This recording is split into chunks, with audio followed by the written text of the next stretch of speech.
¿Qué pasó, chido hermanos? ¿Cómo andan? Qué gusto saludarlos. Villa por acá. Nos encontramos en Denver, en Colorado, en la cobertura de la selección mexicana que enfrenta este miércoles a Uruguay, pero por supuesto muy al pendiente de lo que ocurre con el rebaño sagrado. Ayer por la noche ya les platicábamos de lo que podía pasar, que podría haber un anuncio este martes respecto al futuro en la dirección deportiva de Chivas tras la salida de Fernando Hierro. Bueno, pues este anuncio llegó y ya tenemos un poquito más de claridad hacia dónde se dirige el rebaño sagrado en el aspecto deportivo tras la salida de Fernando Hierro. Ya estaremos platicando de ese tema porque también el directivo español ya fue presentado con el Al-Nassr una semana después prácticamente de su salida. Ya oficialmente hay imágenes de Fernando Hierro como dirigente de ese equipo de Arabia Saudita, y también Alan Pulido andaba en Guadalajara. ¿Qué estaba haciendo Pulido? La afición comenzó a preguntar qué rollo con él. Ya platicaremos de ese tema. Si les parece, arrancamos con el nuevo comité técnico deportivo que lanzó el rebaño sagrado.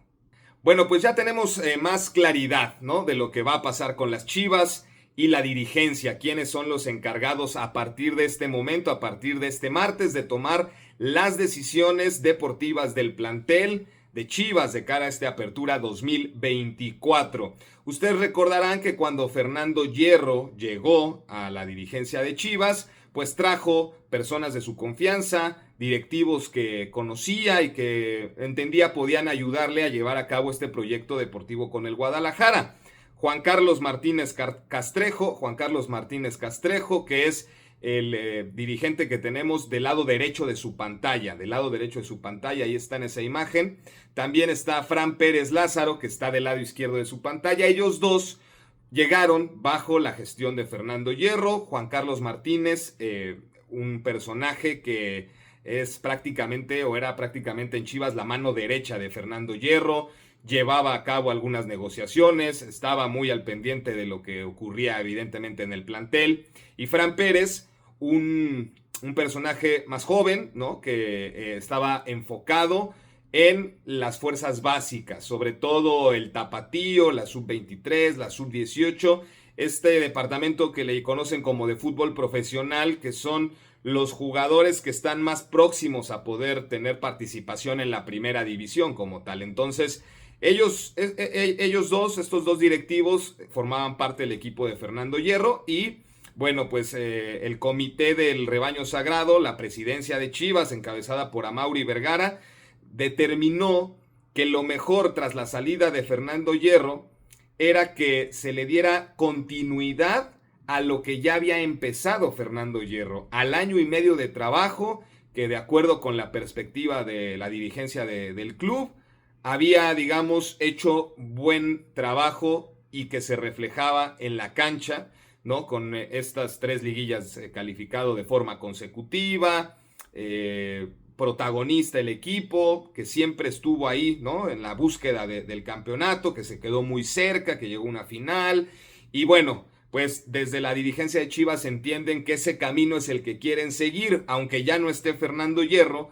Saben que son, el caso de Juan Carlos Martínez y de Fran Pérez, personajes que entienden el proyecto y la idea de trabajo que tenía Fernando Hierro y buscan que haya esa continuidad en esas formas de trabajo, en esas maneras de llevar negociaciones, en esas formas de tratar a los jugadores. Entonces, eso es lo que consideró, ¿no?, la presidencia de Amaury Vergara para tomar esta decisión de que continúe al frente del proyecto deportivo un comité que se llama ahora, que lo han llamado así de acuerdo con el comunicado, Comité Técnico Deportivo. Juan Carlos Martínez Castrejo será digamos, la cabeza máxima, ¿no?, de este proyecto deportivo, acompañado por Fran Pérez, que se mantendrá en esa misma posición en la que estaba antes, ¿no? O sea, ahí no hay cambio. Fran Pérez se mantiene al pendiente de las fuerzas básicas del tapatío y de la sub-23, sub-18, del fútbol profesional, lo que les decía.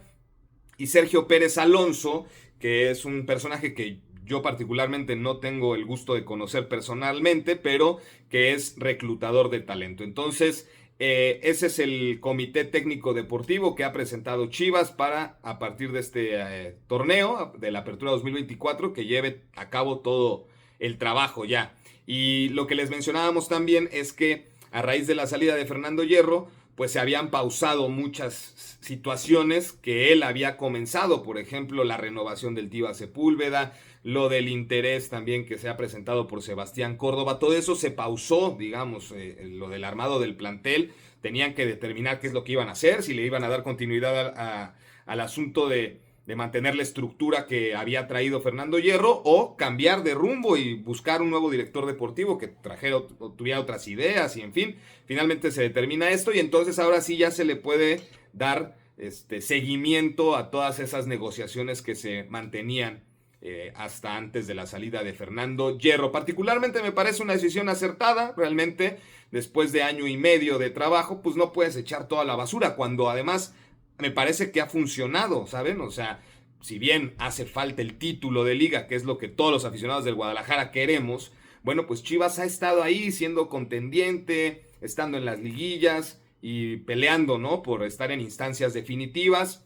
final, semifinal, cuartos de final, se consiguió el pase a la Conca Champions del próximo año, por ejemplo, entonces me parece que ese es el camino que debe seguir el Guadalajara para que finalmente llegue el título. No puedes aspirar a ser campeón del fútbol mexicano nada más con una liguilla calificada y a ver si pega y no. O sea, entre más estés ahí, pues más posibilidades tienes de salir campeón y me parece que si la idea es esa, ¿no? De mantener la misma línea de trabajo que traía Fernando Hierro, creo que es positivo para Chivas. Ojalá que les vaya bien, por supuesto, desearles el mayor de los éxitos. Y bueno, ya veremos cómo va la cosa. A partir de este miércoles 5 de junio, el miércoles mañana, Guadalajara regresará a los trabajos en Verde Valle. Reportará a los exámenes médicos. Así que bueno, pues todo está ya listo para que Chivas comience el camino rumbo a la apertura 2024. Y finalmente nos despedimos con este asunto de Alan Pulido, que andaba en Guadalajara y la gente empezó a preguntar qué pasó con Pulido. Chivas lo está buscando, ¿por qué está en Guadalajara? Nada más, realmente eran algunos días libres que tuvo por la actividad con el Sporting Kansas City. Tendrán que reportar o ya tiene que estar por allá porque juegan el fin de semana con su equipo. Tuvo actividad el fin de semana, viajó a Guadalajara para tener unos días libres. Y pues es complejo que Chivas llegara a buscarlo en determinado momento porque es un jugador que apenas renovó con el Kansas City, ¿no? Tuvo un muy buen contrato, gana 3.6 millones de dólares al año, de acuerdo con la página de los salarios de la MLS, que ellos sí lo publican así. Entonces 3.6 millones de dólares es un sueldo alto, muy alto, está dentro de los 15 mejores pagados de la MLS, Alan Pulido. Entonces ahí me parece que es complejo para Chivas, por supuesto que sí, porque tendrías que pagarle una cantidad al Kansas City y además pues igualarle, ¿no? El sueldo de 3.6 millones de dólares al año que percibe Alan Pulido. Entonces por eso me parece, digo, la gente, ¿no? Ya saben que si va a Guadalajara, ¿qué va a negociar? No, pues realmente no, todo solamente tuvo unos días libres y bueno, en eso está, ¿no? Me parece que para que Pulido regrese a Chivas, por lo menos en el futuro inmediato, es prácticamente imposible, por decirlo de alguna manera, muchachos. Así que bueno, estaremos en contacto, ya lo saben, soy Villavilla, cuídense mucho y seguimos a ver qué es lo que surge con el rebaño sagrado. Fuerte abrazo.